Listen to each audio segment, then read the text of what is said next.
చెప్పరా చెప్పు. నువ్వు ఒక్కడవే పెద్ద తాగుతానికి విరవిగావు కదా, మా నోటి దగ్గర మందు మిచ్చర్ లాక్కున్నావు కదా. కానీ ఇప్పటి వరకు ఒక్కో చుక్క తాగుతూ ఒక్కో పల్లి తింటూ ఇప్పటి వరకు బతికా. నీకు మా తాగుబోతు సంఘం అధ్యక్షుడు గుర్తున్నాడా?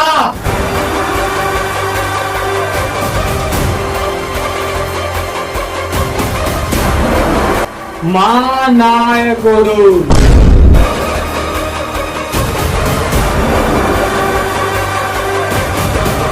మునుపెప్పుడు చూడని పెద్ద తాగుబోతు